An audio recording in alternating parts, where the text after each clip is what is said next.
There are 10 things that you should be doing with your brand new DJI Lito X1 or Lito 1 as soon as you get it. Now these things are going to make your flying safer, your footage better, and also allow you to access some of my favorite features of the Lito drones, one of which for some reason isn't set up out of the box. So if you're new around here, my name is Justin. It is great to see your wonderful smiling face, and if you have been here before, it is great to have you back. Now most of these tips are going to apply to both of these drones, but some of them don't, some are a little bit more specific, and of those I will tell you as we go out. And if you stick around right till the end, I'll even give you a bonus tip at the end. So let's get started with the first one, which is going to be obstacle avoidance settings. Okay, so just before we jump into the menu here, I just want to quickly clarify that obstacle avoidance is very good, but it is never 100%. And one of the main restrictions it has is when it comes to detecting thin obstacles like wires or fine branches with no leaves on them.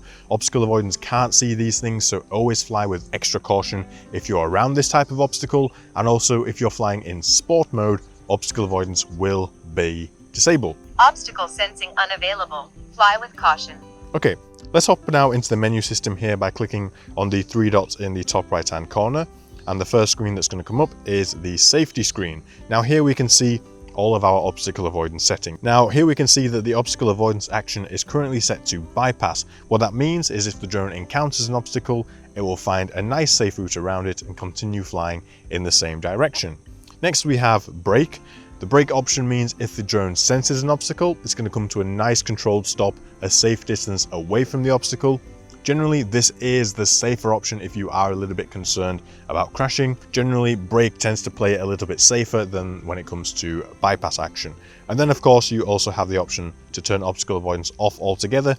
You will get a warning come up, and you can hit disable if you want to continue with that. Say you're flying in a tight space and you want to fly in cine mode, so you're flying nice and slowly. Obstacle avoidance can sometimes give you some issues there, so if you need to turn it off, you can. But for me, personally, I like to leave it set to bypass, so we're going to hit back on bypass.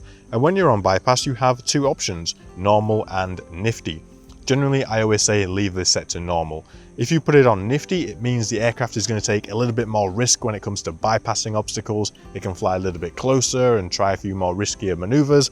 So to keep things safe, just leave it on normal. It does a pretty good job in this situation. So let me just show you quickly, first of all, a quick demonstration. So we're in brake and we can see we have the tree in front of me. So now if I push forward on the stick, the drone is going to fly towards it and it's going to come to a stop a safe distance away from the tree. There we go. Now the only way for me to get around this is to now pull back away from the tree, find a nice safe route around it myself, and then continue flying. But if I change the setting now to bypass, and then we get back to the same location, so back towards the tree here. And now if I push forward on the stick, the drone should find a nice safe route around the tree. It's going to go up over the top of it, nice and easy there, and it's going to continue flying in the same direction that it was when we started. So that is a quick demonstration of the obstacle avoidance actions. Let's move on to the next one, which is going to be camera settings. So the chances are if you're flying a Lito 1 or Lito X1, you're probably quite new to this, and in that case you might be flying using auto camera mode, and that's totally fine. But you want to make sure that your quality and frame rate are set correctly, because out of the box generally these are set to like 1080p 30 or 60, and if you do want to be flying in that 4K quality, then you're going to want to change the settings. So you can see just here we have the resolution and frames a second. Tap on that and you're going to see all the different options here that are available to you. Now historically on DJI drones, the settings have not saved across different flight modes. So for example, if I now clicked onto this here and went onto quick shots, it would drop back down again to 1080p. But it looks like DJI appears to have fixed this, so now the camera settings are carrying over into the other flight modes. So that's great to see. So just make sure that if you do want to be filming in 4K 30 or 4K 60, 1080p, just make sure it's set correctly, because I know a lot of times people go out, they fly, they come back, and then they realize they didn't set their camera settings as they would like. Okay, the next one again is related to the camera, but this is a setting that's a little bit hidden inside the menu system, and this is going to allow us to get even more cinematic looking footage. Now, to do this, you need to make sure first of all that you are in video mode. These settings don't apply to photo mode, they only apply to video. So make sure you're in video mode, and then click on the three dots in the top right hand corner. And then we're going to go across here to camera, and then we're going to scroll down until we find the style section just here. Now we're going to click on the drop down there, and we have the option to adjust the sharpness and the noise reduction. Now, generally on these smaller sensor DJI cameras, they are a little bit over sharp and there's a little bit too much heavy noise reduction from the factory, at least in my opinion. I think we get much nicer footage when we pull the sharpness down to -2 and we do the same with noise reduction. These are going to give us the cleanest raw image that we can out of the camera, which in turn can give us better detail, a slightly less over sharpened look to our footage, which makes it look more cinematic. And in my opinion, these settings just allow the footage to look more natural, more professional, and better overall. Okay, the next tip I want to give you, again relating to the camera, is to add grid lines to your screen. So if we scroll up a bit here from the style section, we can see the grid lines section, and we have a couple of different options here. So there is this sort of cross, there is the rule of thirds, and there is the center point. Now for me, I always fly with the rule of thirds grid shown on my display. That is the center one here. And if I click off of the menu, we can now see we have 2 lines running horizontally and 2 vertically, which split the screen into 9 different sections. But more importantly, the easiest tip that I like to give people when using these rule of thirds grids is to help make your footage look more cinematic by placing the horizon on the upper grid line. Now, generally with drone footage, we're flying around, we're up in the sky, and we're filming sort of the ground. So in that instance, having a nicely balanced image when it comes to the composition helps things to look a lot more cinematic. So if I just go up a little bit more, there we go. And now if I just frame my shot a little bit nicer here, if I then pull the gimbal to tilt down a bit to bring that horizon to rest on that upper grid line, just about there, this is now going to give my shot a lot more cinematic composition. And now if I hit record, do a bit of flying, there we go. We're going to capture a real nice cinematic shot, and this is just going to look a whole lot better than if my framing was, say, a little bit different. Say if I pulled it way further down, this framing looks a little bit off, and if I go a little bit too high, again, this framing just doesn't look right. So in the beginning, a great tip, place that horizon on the upper grid line. Now, along with utilizing things like grid lines, there are lots of things that actually come together in order to create beautiful cinematic drone footage, and I can teach you all of that in my advanced drone videography course. It'll take you anywhere from a beginner or intermediate drone pilot all the way to an advanced drone pilot and cinematic genius. It has already completely transformed loads of people's footage, and I know it will do exactly the same for you. It is the perfect way to make sure you learn all the right skills and form all the right habits right from the very start, and I will leave it linked in the video description. I also have a completely free weekly newsletter where I give you the latest drone news, hot tips, and a little bit of a sneak peek into what's going on behind the scenes in my life when it comes to drones. It is completely free to sign up to. I send it to you every single week, and you can find it linked in the video description. Okay, so the next tip is going to be related to one of my favorite features of DJI drones, and it is also available here on the Lito drones, and that is going to be cruise control. Now, this is available to us when we're using the RC2 and also the RC-M3 controller. I'll talk you through it on the RC2 and then I'll explain about the M3 in just a moment. So in order to set this up, we need to go into the menu system by clicking on the 3 dots in the top right hand corner. We're then going to go across to control, and then we're going to scroll down until we see button customization just here. So I'm going to click on that. And what we need to do here is, I've already done it here, but we're going to customize the C2 button to cruise control. So in order to find cruise control, we'd click on the drop down and we would go across here to control, scroll down, and then you can see cruise control just there. Select it, and now the C2 button on the back here is going to activate cruise control on the DJI Lito. So if I just give you a quick demonstration, if I now push forward on the sticks to move forwards, and then whilst holding the stick there, tap that C2 button on the back, we'll see it says cruise control enabled, aircraft in cruise control, and it is then going to continue to fly forward until I cancel it, either by tapping on the screen here or by using one of the buttons. So if I tap there on the screen, it's going to say cruise control disabled, and the drone is going to go back to its normal hovering behavior. Now, cruise control is an incredibly powerful tool. I use it a lot of the times to actually lock the drone into a movement when filming a specific shot. Now, I do have a really in-depth cruise control tutorial that is based on the Mini 5 Pro, but a lot of that carries over onto the DJI Lito drones too. So you can go ahead and check that tutorial out. I'll link it at the end of this video.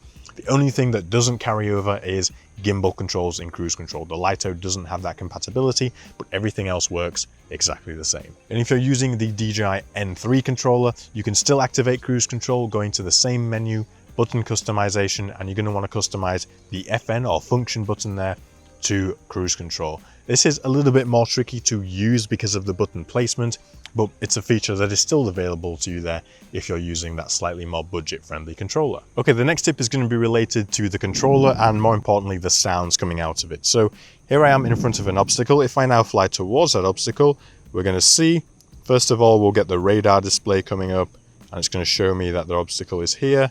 There we go. And you can hear the beeping.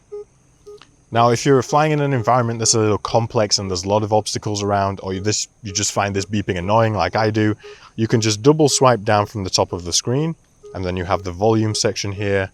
You can turn that off, and the drone will stop beeping at you. Now, by turning the sound off, you can also potentially miss some important like audio prompts, but if you're in a complex environment and you're just getting that beeping all the time, you want to silence it for a minute, there is a way to do that, and then once you're back to flying regularly, turn that volume back up, and you can continue to fly. The next one is going to be something that varies a little bit depending on where you are and where you're flying, but it's going to be just to do a bit of due diligence, and if you need to register yourself as an operator, register the drone, something like that, do make sure that you do this before you go out and fly. Please, please, please check the local rules and regulations for where you live and where you're planning to fly, and make sure that you are going to be complying with that. Drone laws and drone rules are only getting tighter and tighter as time goes on. But if we stick to them, if we follow them, if we all, behave in a way that's favorable, that's going to deter those rules from getting stricter and stricter more quickly. So do your due diligence, register yourself, register the drone if needs be, and just make sure that step is done before you head out to fly. And the next tip is going to be when you do head out to fly for the very first time, do yourself a favor and head out to a nice, big, wide open space. You'll be surprised at how many people want to test their new drone out inside their house for the first time. Inside your house is a very bad place to try and test out your first drone. The chances are you don't know what the sticks do properly. Indoor environments are particularly tricky for this style of drone. They're designed to fly in nice big open spaces. Most of the times they can get confused, you can get confused, and that can result in a crash before you even get to your favorite picturesque location. So go out to somewhere with plenty of space, lots of room for error, and enjoy your first flight somewhere where you have room to play with. It's going to give you way more room for success. You're going to have a much better first experience, and it is my absolute recommendation. Now, if you are a little bit concerned about potentially crashing your drone, a good thing you can do is get DJI Care Refresh if it's available in your area. It's pretty cheap insurance to make sure that if you do have a crash or you damage the drone, that you can quite easily just send the drone off to the DJI repair center. They'll either send you a new one out or repair your drone, and you'll be back up in the sky for a very low extra fee. So if you are concerned about stuff like that, then go ahead and get DJI's Care Refresh. Okay, so a cloud appears to have come and blocked our light for a minute, but the next tip is going to be related to how you control the drone. And it's going to be as nice and smooth on the sticks as you possibly can. Smooth controls results in smooth cinematic footage, which in turn just looks more professional. So what that means is avoiding sudden jerky movements like this, where you flick the drone to the left or the right on your stick there, that's the left stick. And doing things like this, say if you're flying forwards and then you randomly just do a bit of a turn like this and that, it's not smooth, it doesn't look good. Try and keep nice, smooth, consistent inputs. So like in this instance, I'm going to fly forwards and raise the altitude a bit there. So I'm pushing up on the right stick and up on the left stick, and I'm just keeping things nice and consistent. And there we have a nice shot coming out of it. A lot of the times when you're getting started, keeping your movements simple and smooth is going to result in better footage. So always try when you're out there flying to just be nice and smooth on those sticks. Your footage is going to thank you for it. Okay, the next tip is going to be related to charging your batteries. Now, a lot of times people have bought a drone. These drones don't come with a USB charging brick adapter. So you need to make sure you have a nice high quality, high output one in order to get the best charging performance. Now, I recommend going with something that's at least 65 watts, especially if you're going to be charging it using the charging hub, because those higher wattage outputs are going to allow you to charge those batteries a lot faster and give you access to things like parallel charging. So I always recommend going with something that's around 65 watts and also pair that with a high quality, high output cable as well. If you have a high quality charger and a bad cable, you're just going to be wasting all of that potential. So get yourself a nice charging brick, get yourself a nice cable, and you'll be good to go. Okay, the next tip is going to be specifically related to the DJI Lito X1, and that is because it's going to be related to the color profile. Now, on the Lito 1, we have the normal color profile. On the Lito X1, we have a normal and D-Log M. So if you want to try and take your footage to the next level and get a little bit more color information, color detail, do a bit more color grading, D-Log-M allows you to do that. It does this by recording a flatter image which has less contrast and saturation and looks like this, and you can then color grade it manually or use LUTs to get nice cinematic color grades. So in order to get D-Log-M, there are a couple of ways around it. First one is just by clicking on the auto here in the bottom right.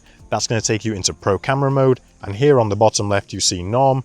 Tap on that, and then it'll bring up the menu system here, and then you can choose between normal and D-Log-M. And when you tap D-Log-M, you get another option for Color Display Assist. If I go and turn that off, you can see now the image is looking like that raw D-Log-M image in our display feed. But if we go back and turn Color Display Assist on, we're now going to be seeing a full color image again. So the controller itself is applying a LUT so that we can still look at a nice color picture and get an idea of what things are going to look like while the drone still records in D-Log-M.